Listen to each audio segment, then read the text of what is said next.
Yeah అమలాపురంకి నాకు కూడా కొన్ని సెంటిమెంట్స్ ఉన్నాయి. నేను తెలంగాణ అమ్మాయి, అది అందరు క్యాచ్ చేసేసారు ఆల్రెడీ. Okay done. సో మీది లవ్ మ్యారేజా అరేంజ్ మ్యారేజా? Arrange marriage sir. ఈవిడనే కదా లవ్ చేసింది మీరు? ఆవిడ మీరు లవ్ చేశారు, తను చేయలేదని అరేంజ్ మ్యారేజ్ చేసుకున్నారా? ఏంటంటే ఫస్ట్ నాకు లవ్ ఉంది, ఓకే, కానీ కొంచెం ఇంట్రోవర్ట్ టైప్ కాబట్టి ఎక్స్ప్రెస్ చేయలేదు. సార్ ఇంట్రోవర్ట్ అని మీరు అనొద్దు. ఇక్కడ వరకు వచ్చారు చూడండి, మీరు ఈరోజు ఎక్స్ట్రోవర్ట్ అయిపోయింది, ఈ రోజు నుంచి ఇంట్రోవర్ట్ అనేది. మేడం మీరు ఎందుకు సార్ని ప్రపోజ్ చేస్తే యాక్సెప్ట్ చేయలేదు? ప్రపోజ్ చేయకుండా ఎలా సార్ అమ్మాయి పడిపోతాడేమో? ప్రపోజ్ ఎప్పుడు చేశానంటే after marriage. This is not fair actually. ముందు కదా మీరు ప్రపోజ్ చేస్తే నేను లవ్ చేశాను తర్వాత అరేంజ్ మ్యారేజ్ చేసుకున్నామని చెప్పాలి. మీరు లవ్వే చేయలేదు అమ్మాయిని, ప్రపోజ్ చేయకపోతే లవ్ చేసినట్టు ఎలాగా? నేను ఇష్టపడ్డాను, తను ఇష్టపడవలసి వచ్చిందా? తర్వాత వాళ్ళ పేరెంట్స్ ని అప్రోచ్ అయ్యాను. ఓకే, తను little princess. Okay, madam cooking చేస్తారా కొంచెం కొంచెం? ఓకే. సో తర్వాత మ్యారేజ్ సెట్ అయిపోయింది.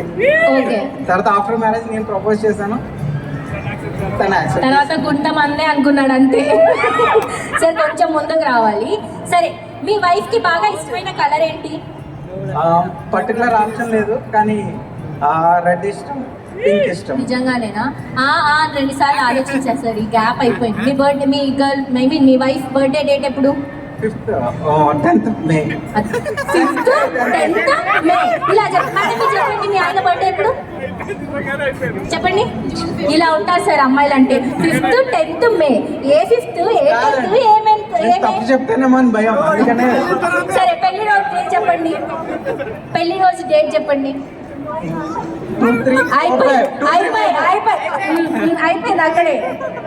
2 3 4 5 అంటే పత్రికలో రాపించిన డేట్ చెప్తున్నారా ఏంటి మీరు?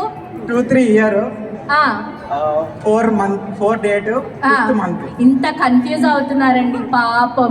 మీరు ఎలా అయితే ఆ కార్డులో రాస్తారు కదా, ఇన్విటేషన్ కార్డులో, అలా చెప్పారనమాట. మేడం మీకు సార్లో బాగా ఇష్టమైన థింగ్ ఏంటి? మైక్లో చెప్పొచ్చు కదా మేడం. చాలా కేరింగ్. తనే ఎక్కువ కేరింగ్ నాకంటే. మీరు ఏం పట్టించుకోరా? నేను కేర్ చేస్తాను, ఏమో నాకు తను ఎక్కువ కేరింగ్ అనిపిస్తుంది, తనకి నేను ఎక్కువ కేర్ చేస్తున్నాను అనిపిస్తుంది. Very nice, very nice. యాక్చువల్గా నేను ఈ వ్యాలంటైన్స్ డే రోజు ఈ ఈవెంట్ అనుకున్నప్పుడు వి థాట్ ఆఫ్ అందరూ అన్మ్యారీడ్ వాళ్ళు వస్తారేమో, సో మంచి కపుల్స్ లైక్ పెళ్లి కాని కపుల్స్ వస్తారేమో అనుకున్నాను, ఎందుకంటే పెళ్ళైన కపుల్స్ ఇంత ఇంట్రెస్టెడ్గా ఉంటారని. Thank you so much. Happy Valentine's day మీకు కూడా. సో మా తరఫు నుంచి ఒక బ్యూటిఫుల్ హ్యాంపర్ అండ్ దాంతోపాటు బ్యూటిఫుల్